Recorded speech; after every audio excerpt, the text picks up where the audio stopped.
You pray every morning. You tithe faithfully. You work hard, follow the rules, and still, at the end of the month, you're broke. That's not a coincidence. The reason you're still broke might not be spiritual at all. By the time this video ends, you'll understand why financial breakthrough isn't just about faith. It's about alignment. And most people skip that part completely. You wake up early. You grind through the day. You say your prayers at night. On paper, you're doing everything right. But inside, there's this quiet anxiety that never leaves. You keep checking your account. You keep wondering when things will finally change. And no matter how loud you pray, the silence feels heavier than the struggle itself. Here's the hard truth most people don't want to hear. You can pray all you want, but if your financial habits are broken, your prayers won't fix what your discipline refuses to address. God isn't a vending machine. He's not sitting in heaven waiting to drop money into your lap just because you ask nicely. He's looking at something deeper. He's looking at whether you're ready to handle what you're asking for. Think about it.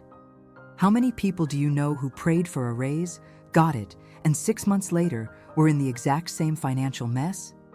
The number didn't change the outcome because the person didn't change first. God doesn't just give provision. He builds stewards. And if you're not being faithful with what you already have, why would He trust you with more? Most people treat prayer like a lottery ticket.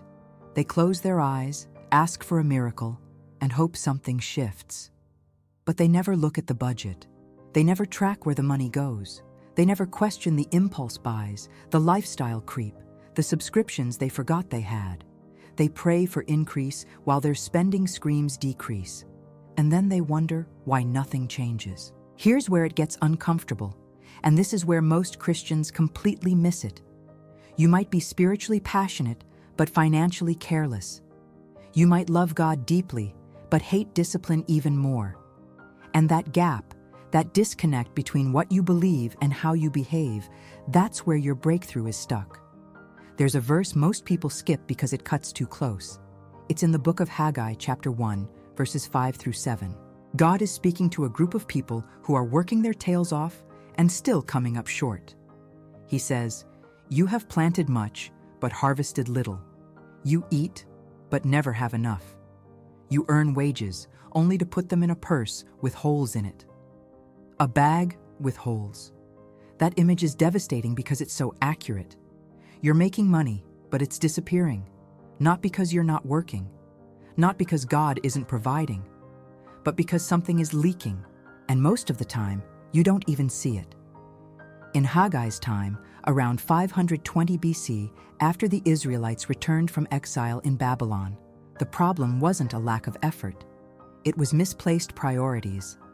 The people were focused on building their own houses while God's house sat in ruins. They were chasing personal comfort while ignoring their spiritual alignment. And as a result, everything they worked for slipped through their fingers. Sound familiar? You're grinding for the promotion. You're hustling for the side income. You're trying to secure your future. But when was the last time you asked God what He actually wants you building? When was the last time you paused long enough to check if your ambition is aligned with His purpose, or if you're just chasing what culture says success should look like? But what if the real problem isn't spending? What if it's identity? Here's the shift that changes everything. God isn't withholding money from you. He's withholding distraction. He's protecting you from getting what you think you want before you become who you need to be. Because money in the wrong hands doesn't create freedom. It creates chaos. And in a moment, I'll show you exactly what God is building in you during this financial pressure. But first, you need to understand why He allows it.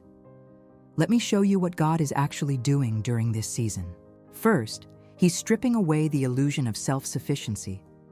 You thought you could budget your way into security. You thought you could work your way into peace. And God let you try. He let you hustle. He let you grind. Until you finally realized that no amount of effort fixes a foundation that's off-center. Second, He's realigning your identity. Because right now, You're tying your worth to your income. When the account is full, you feel blessed. When it's empty, you feel forgotten. And God is breaking that connection. He's teaching you that your value doesn't fluctuate with your bank balance. Your identity is not your income. And until you believe that at a soul level, money will always control you. This is why God sometimes delays what you're asking for. Not to punish you, but to protect who you're becoming. Because if He released the financial breakthrough before your identity was secure, success would wreck you. You'd build your life on something that could be taken away, and when it was, you'd collapse. Third, He's building spiritual discipline, not the fake kind that looks good on Sunday, the real kind that shows up on Wednesday when no one's watching, the kind that says no to the impulse buy, the kind that builds margin instead of debt, the kind that plans, saves, and gives even when it's uncomfortable. This is exactly what Deuteronomy chapter 8 is all about. Before Israel entered the Promised Land, God led them through the wilderness for 40 years, not to punish them, but to humble them and test them, to see what was in their hearts, to see if they would follow His commands even when life got hard. And that's exactly what He's doing with you right now. He's testing your faithfulness in the small things before He entrusts you with the big things. Jesus said it plainly in Luke 16, verse 10. Whoever can be trusted with very little can also be trusted with much. And if you're not managing the little you have with wisdom, integrity, and discipline, why would God give you more to mismanage? Here's the practical side. Start tracking every dollar. Not to shame yourself, but to see the truth. Write it down. Where did it go? Was it intentional or impulsive? Did it align with your values or just fill a moment of boredom? You can't fix what you don't face, and most people stay broke because they refuse to look.